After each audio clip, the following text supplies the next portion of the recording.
할렐루야. 우리 지난주 또 한 주 동안 하나님 말씀, 하나님의 때, 하나님 시간표를 잘 인도받고 오셨을 줄 믿습니다. 우리 지난주 말씀이 바로 하나님의 때, 하나님의 시간표에 대한 말씀이었어요. 우리가 지금 올 한 해 동안 온단을 통해서 내 입을 크게 열라 내가 채우리라는 말씀을 가지고 가고 있습니다. 그러면서 믿음의 입을, 기도의 입을, 또 전도 선교, 복음 증거의 입을 크게 열라고 지금 그 말씀 가지고 전체가 지금 기도하고 있습니다. 그러면서 또 영적 부흥의 한 해가 될 수 있도록, 또 교회의 부흥의 한 해가 될 수 있도록 기도하고 있습니다. 그러나 그 모든 것은 하나님의 시간표 가운데 되어지는 일들입니다. 하나님의 때에 따라서 이루어지는 일들입니다. 그러나 하나님께서는 우리에게 무엇이든 구하라고 했잖아요. 그리고 또 우리가 또 몇 년 동안 계속 동일한 기도 제목을 가지고 하는 기도 제목들도 많이 있습니다. 우리는 하나님의 때를 기다리면서 또 그 응답이 이루어질 것을 기대하면서 우리는 이 시간도 하나님 말씀을 들으면서 또 하나님의 앞에 또 기도 제목을 붙잡고 기도하는 것입니다. 그렇기 때문에 우리의 때를, 하나님의 때가 우리가 원하는 때가 아닐 수밖에 없으니 여러분들이 실망하지 마시고 계속 하나님의 시간표 가운데 그 시간표를 분별할 수 있는 능력을 갖게 해달라고 기도하시면서 인도 받으시길 바랍니다. 바로 하나님의 때. 왜요? 우리가 말씀 나눴던 것처럼 하나님의 시와 때는 하나님의 것이고 하나님의 영역이에요. 그래서 우리 피조물인 인간이 하나님의 영역을 침범할 수는 없습니다. 그렇죠. 오병이어의 기적을 행하시고 예수님께서는 갈릴리로 가셨어요. 그리고는 유대로는 다니지 않았다고 그랬습니다. 어느 정도 기간 동안요? 거의 6개월 기간이나. 근데 예수님께서 갈릴리에 가셨다가 유대로 다니지 않는 이유가 있었어요. 그 이유가 두 가지였는데 첫 번째 이유는 뭐였죠? 바로 유대인들이 예수님을 죽이려고 하기 때문에. 근데 예수님은요, 유대인들이 예수님을 죽이려고 하는 그 죽음에 대한 두려움 때문에 머물러 계신 것이 아니었습니다. 바로 하나님의 때가 아니었기 때문에 갈릴리에 머물러 계셨던 것입니다. 하나님의 때를 기다리면서. 근데 예수님의 육신의 형제들은요, 그 하나님의 때를 알지 못해요. 하나님의 시간표가 뭔지도 몰라요.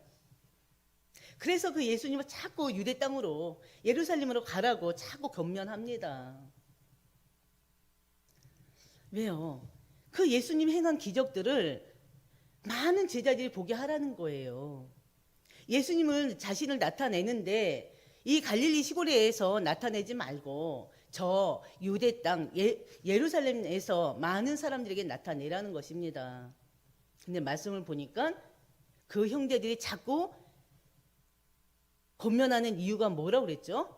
예수가 메시아임을 알지 못하고 믿지 못하기 때문이라고 그랬습니다. 그렇죠. 바로 우리가 영적인 말씀을 알아듣지 못하면요, 이 성경 말씀을 읽어도 그냥 하나의 이 글로밖에 보일 수가 없습니다. 특히나 이 영적인 말씀을 절대 이해할 수가 없어요. 이 하나님의 말씀, 이 영적인 말씀, 천국의 말씀은 성령을 통해서만이 이해가 되는 것입니다. 알게 되는 것입니다. 믿어지는 것입니다. 그렇죠. 그렇기 때문에 우리는 이 성경 66권의 말씀이 하나님의 말씀을 믿는 것이 가장 중요합니다. 믿을 때 하나님이 그 다음 것들을 우리에게 주셔요.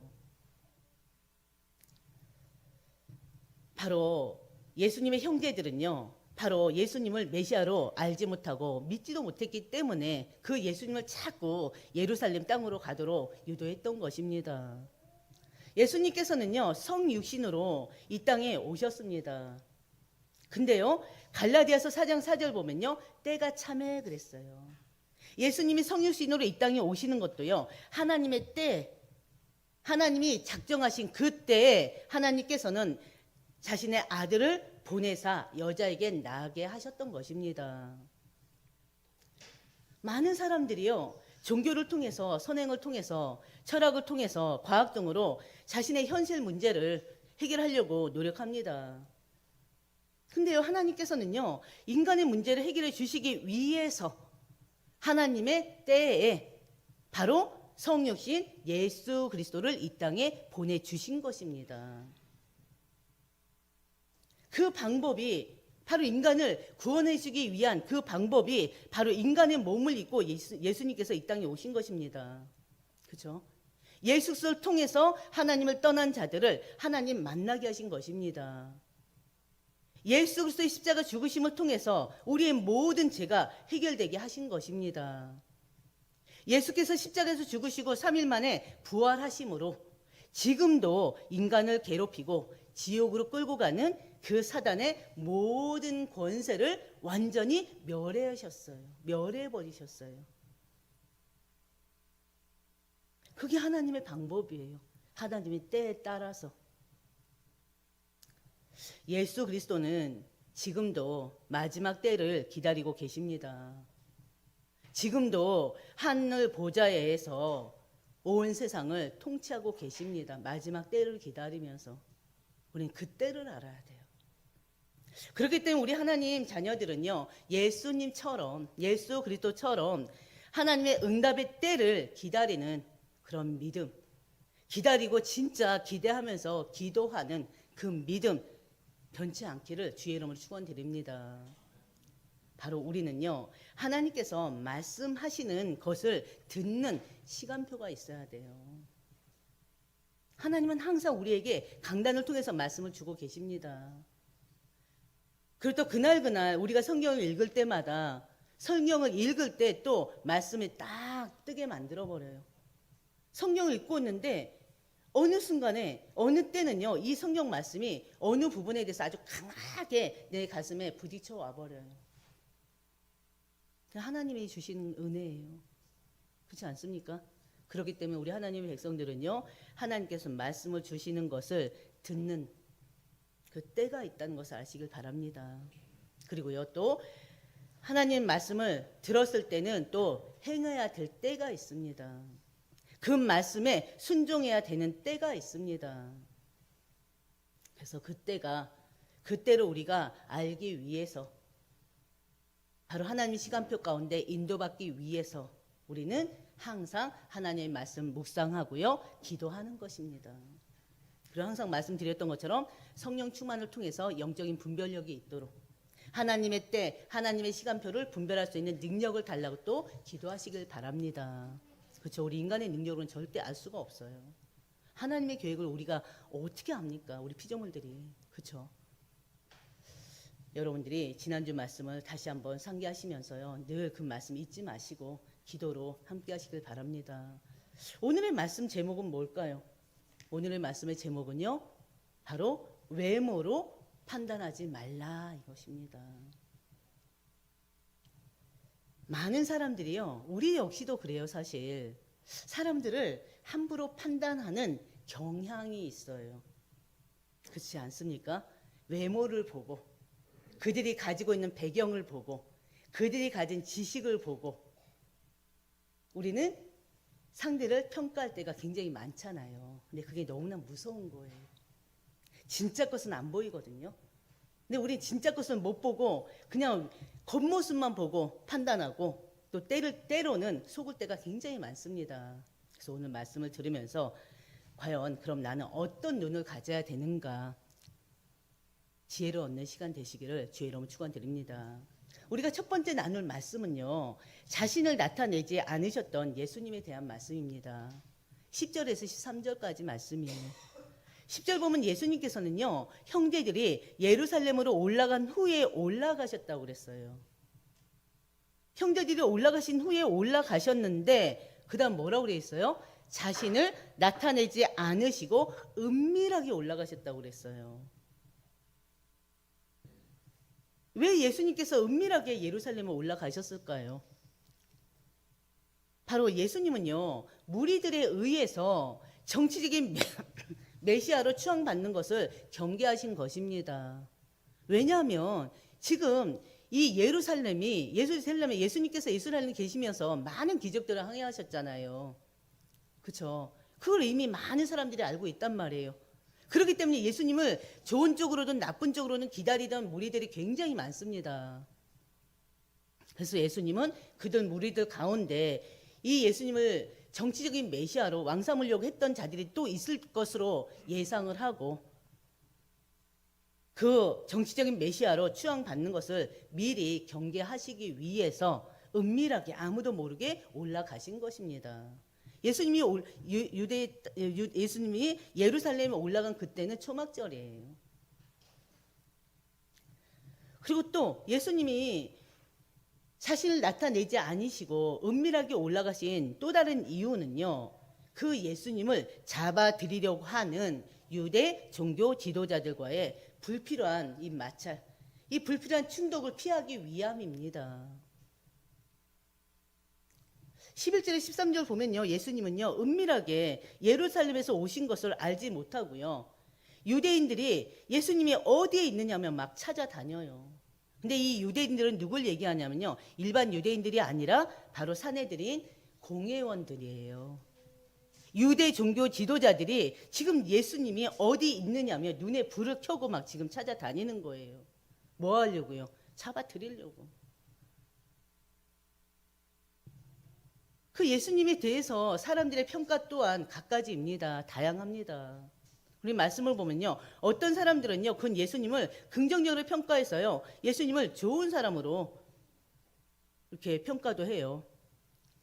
아주 좋게 평가하는 사람들도 있었고요. 어떤 사람들은 부정적으로 아주 나쁘게 예수님을 평가하면서 무리들을 미혹해 하는 자라고 비난하기도 했습니다. 많은 사람들이 예수님에 대해서 혹평하고 비난하고 조롱하고 거부하고 심지어는 그 예수님을 배신하고 결국에는 팔고 죽이기까지 하지 않았습니까?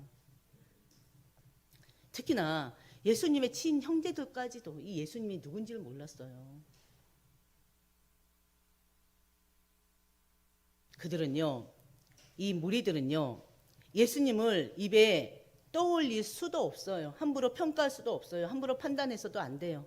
판단해서도 안 되지만 또 유대 종교자들에 대한 두려움 때문에 예수님에 대해서 좋게 말할 수도 없습니다.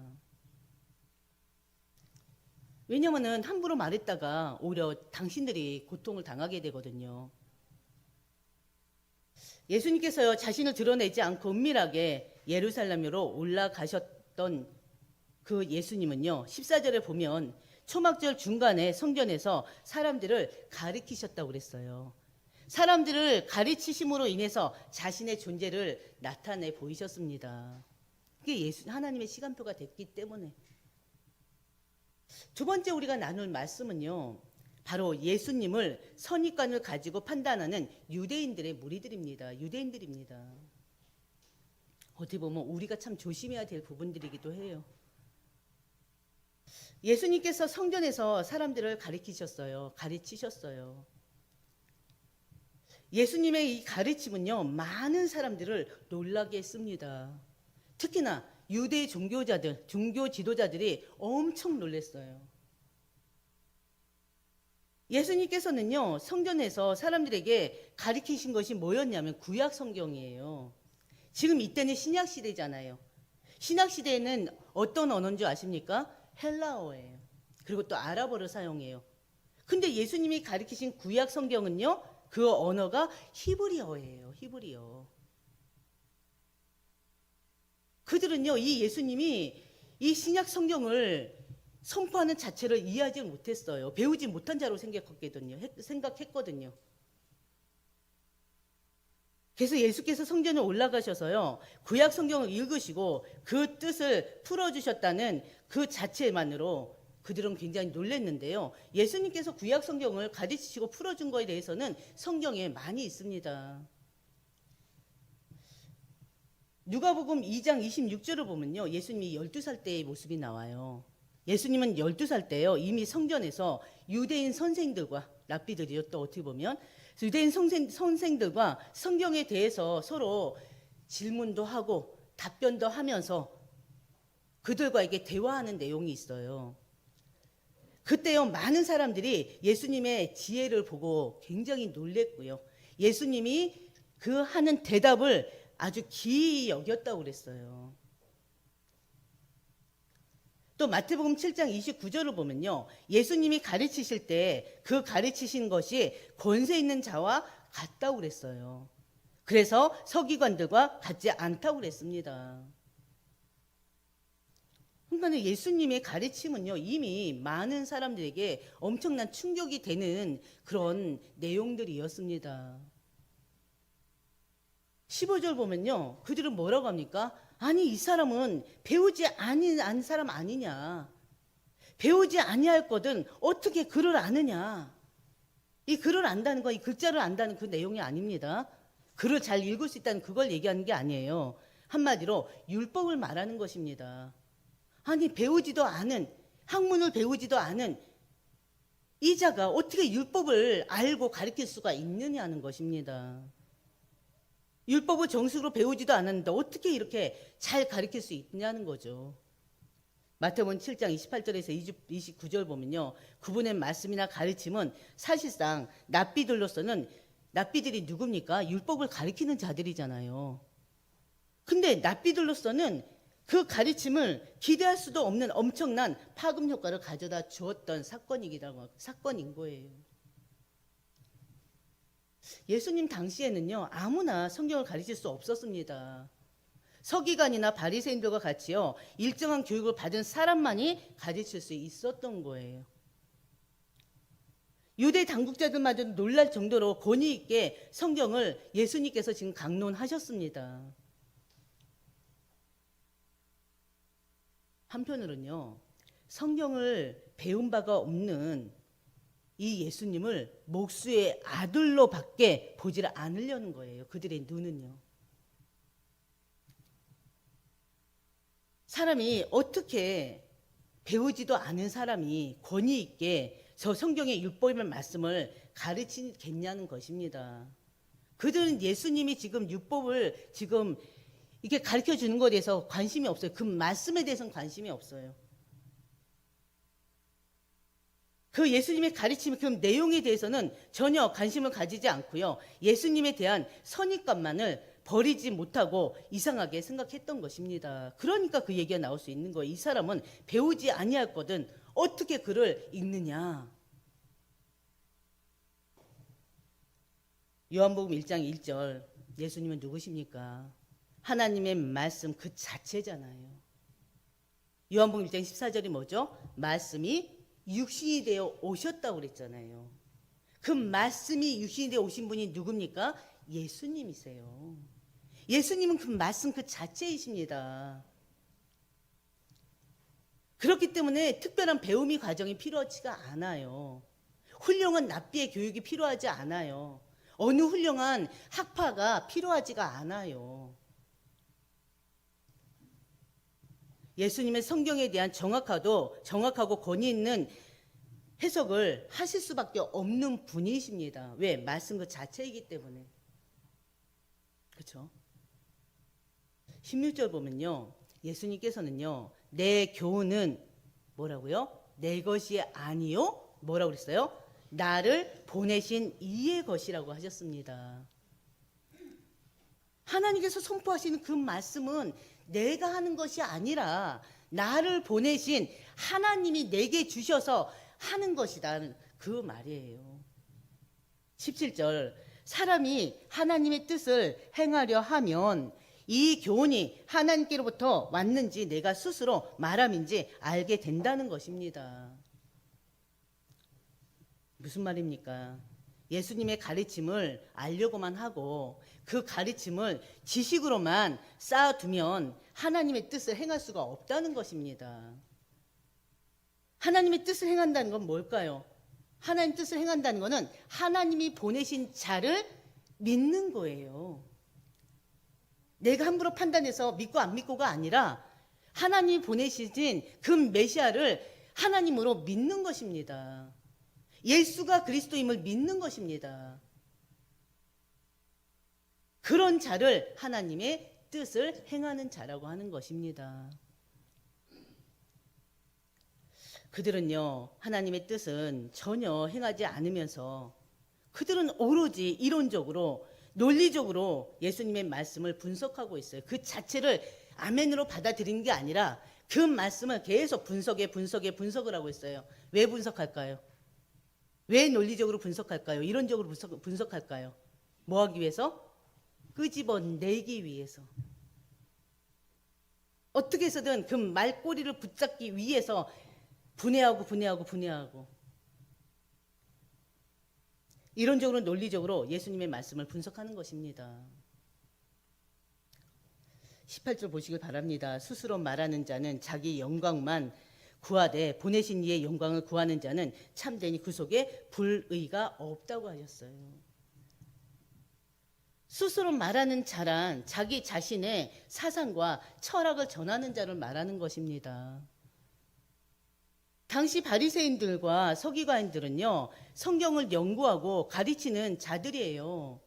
그런데 그들은요, 사람의 유전들, 특히나 자기들이 확립한 종교 체계나 전통만을 가지고 전하고 가르칠 뿐입니다. 쉽게 말해서요, 그들은 자기 영광만 구하는 자들이었습니다.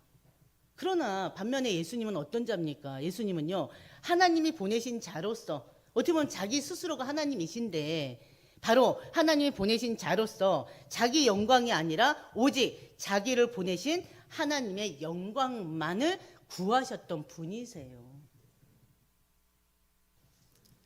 어떻게 보면 강단에서 말씀을 선포하는 목회자들의 그 역할이 너무너무 중요해요. 그렇지 않습니까? 강단에서 어떤 말씀을 선포하느냐에 따라서 그 교회의 그 영적인 것들이 형성이 돼 버려요. 강단에서 자꾸 육신적인 얘기를 하면요, 성도 그 말을 듣는 성도들도 다 세속적으로 변해버려요. 강단에서 자꾸 율법만을 얘기하면요, 성도들도 율법주의자들이 돼요. 강단에서 자꾸 신비만 얘기해보세요. 그럼 성도들도요, 신비주의자가 된다니까요. 그렇지 않습니까?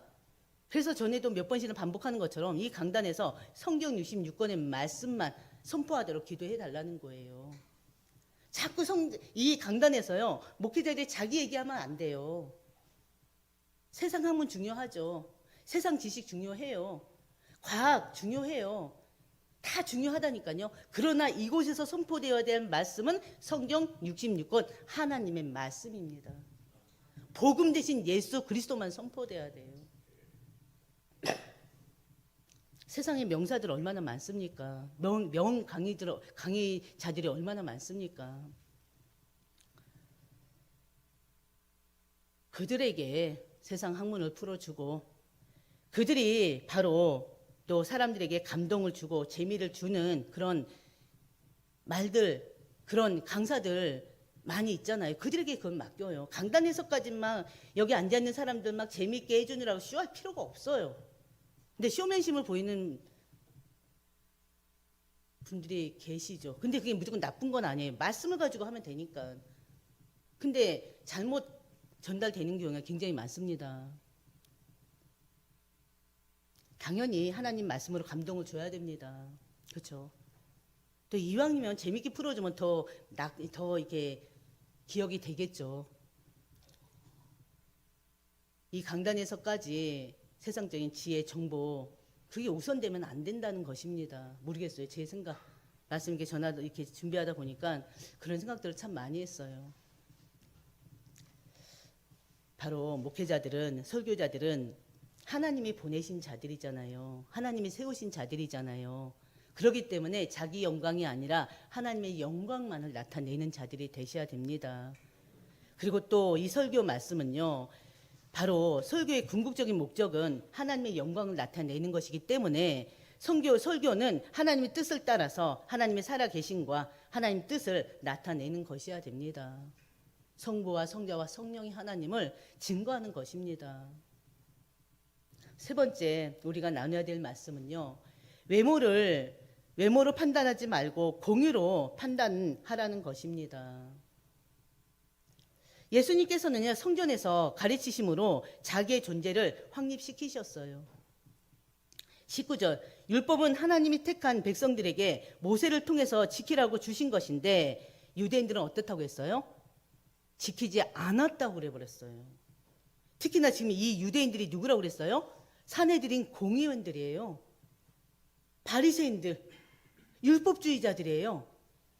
율법을 가리키는 그들에게 너희들은 율법을 지키지 않았다고 하니 얼마나 많은 상처를 받겠습니까? 근데 직설적으로 예수님 말씀해버리시는 거예요. 그 이후로 유대인들이 당신을 죽이려고 한다고 합니다. 그러니까는 그 사실을 지금 많은 백성들이, 무리들이 다, 종교 지도자들이 산헤드린 공회원에서 예수님을 죽이려고 하는 그 계획을 모르잖아요. 그러니까는 그 예수님은 뭐라고 그래요? 당신이 귀신 들린 것이 아니냐. 그 말을 푼다면요, 당신 혹시 미친 거 아니냐, 그 뜻이에요. 왜? 누가 당신을 죽이려 한다는 것이냐, 이겁니다. 예수님이 21절에서 내가 한 가지 일을 행하며 너희가 다 이로 말미암아 이상히 여긴다고 했습니다. 그 한 가지 일이 뭐였습니까? 안식일에 38년 된 병자를 고친 것.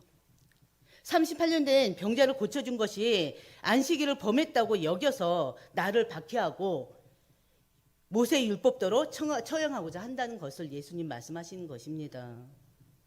바로 예수님은요, 22절에서 할례법을 예를 들어서 말씀하고 계십니다. 할례가 뭐예요? 남자아이가 태어나면 8일 만에 포경수술을 하는 거예요. 근데 공교롭게도 이 아이가요, 태어난 지 8일 만에 할례를 해야 되는데 그날이 안식일 경우가 있단 말이에요. 그럼 이 사람들은 어떻게 해야 됩니까? 모세 율법에는 8일 만에 무조건 할례를 해야 되는데 그날이 또 안식일이에요. 그럼 어떻게 해야 돼요? 안식일을 또 범하면 안 되잖아요.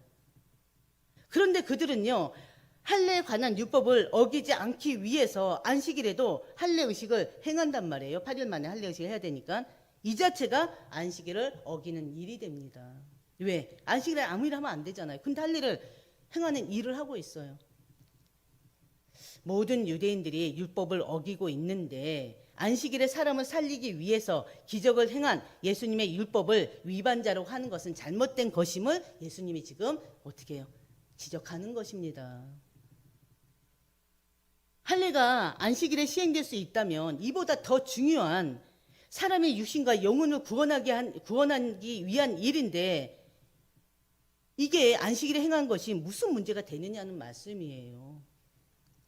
어찌 보면은 이 할례는요, 몸의 일부를 잘라내는 거잖아요. 근데 38년 된 병자는 어떻습니까? 38년 동안 일어나지 못한 자예요. 그가 예수님을 통해서 육신이 치료받고 영혼이 구원받는 일입니다. 엄청난 일이잖아요. 근데 어떻게 그것과 비교할 수 있느냐? 그렇게도 우리는 이해할 수가 있습니다. 예수님께서는요, 그들이 모세의 권위를 걸고 시행하는 할례 규례를 들어서 그들의 주장이 허위임을 지금 선포하시는 것입니다. 그럼에도 불구하고요, 당시 유대 종교 지도자들은 하나님의 법이 아니라 자신들의 법으로 예수님을 정죄하고자 하는 것입니다. 그때 예수님께서 뭐라고 그랬었어요? 마지막 24절에 외모로 판단하지 말고 공의롭게 판단하라라고 말씀하시는 거예요. 너희 마음대로 소견대로 판단하지 말고 하나님의 의, 즉 하나님의 뜻을 따라서 판단하라는 것입니다. 엄청난 잘못을 저지르고 있는 거예요, 그들은. 한마디로 그들은 외모로 예수님을 판단했습니다. 그 결과 최종 결론이 뭐였습니까? 바로 하나님의 아들 예수님을 죽이는 그런 일까지 범한 거예요. 이스라엘 백성들이 오랫동안 고대하고 기다려왔던 메시아가 왔는데 그 메시아를 알아보지 못하고 자기네 법대로 자기네 소견대로 바로 그 예수님을 십자가에 못 박아 죽이는 엄청난 오류를 범한 민족입니다. 우리는 절대 사람을 외모로 판단해서는 안 됩니다. 외모만으로 사람의 진면목을 전혀 알 수가 없어요. 그렇지 않습니까? 외모로 사람을 판단할 때 한편으로는요, 우리의 잘못된 편견에 치우치게 됩니다. 심각한 오류를 낳게 돼버려요. 외모는 사람에 대한 세상의 판단 기준일 뿐입니다. 우리까지 그러면 안 돼요. 사람에 대한 하나님의 판단 기준은 외모가 아니라 공의입니다. 하나님을 향한 중심이에요. 마음의 중심. 사무엘상 16장 7절 보면요. 사람은 외모를 보거니와 나 여호와 하나님은 누굴 본다? 뭘 본다? 중심을 본다고 했잖아요. 그리스도인들은 이런 하나님의 판단을 받은 자들입니다. 하나님께 선택받은 자들입니다. 따라서 공의로 판단하시는 하나님의 말씀 앞에서 우리 자신을 보시길 바랍니다. 동시에 남을 판단할 때도 외모를 보거나 세상의 판단 기준을 따를 것이 아니라 그 사람의 중심을 보시길 바랍니다. 어떻게 보면 그 중심을 바르게 볼 수 있도록 또 기도해야 되겠죠. 분별할 수 있는 능력이 있어야 되겠죠. 겉모양으로 눈에 보이는 외적인 모양으로 사람들을 판단하지 말라고 예수님이 또 거듭 말씀하시는 거예요. 우리는 절대 율법대로 함부로 사람을 정죄하지 마시고 판단하지 맙시다. 오늘의 말씀을 다시 한번 우리가 들어보시면서요, 묵상하시면서 과연 나는 혹시 유대인들처럼 혹시 율법주의자로 살고 있는 건 아닌가? 그 사람의 속을 알아보지 못하고 겉만 보고 행동하는 것만으로 보고 나와 맞지 않다고, 내 생각과 맞지 않다고, 내 기준에 맞지 않다고 함부로 정죄하고 있는 건 아닌가? 잘 보시길 바랍니다. 엄청난 죄예요. 어떻게 보면. 그래서 우리는 그리스도인들로서 살리는 자의 역할을 해야 되는데 잘못된 것으로 사람을 죽이기도 한다니까요. 절대 우리는 그런 자들이 아니길 원합니다. 그렇다 하나님께서 우리에게 주신 율법이 또 뭡니까? 바로 진정한 율법은 사랑이에요. 사랑. 하나님 우리에게 주신 계명이잖아요. 하나님 사랑, 이웃 사랑. 이웃이란 건 뭘 얘기해요? 이 이웃을 얘기하는 게 아니잖아요. 모든 사람들을 얘기하는 거예요.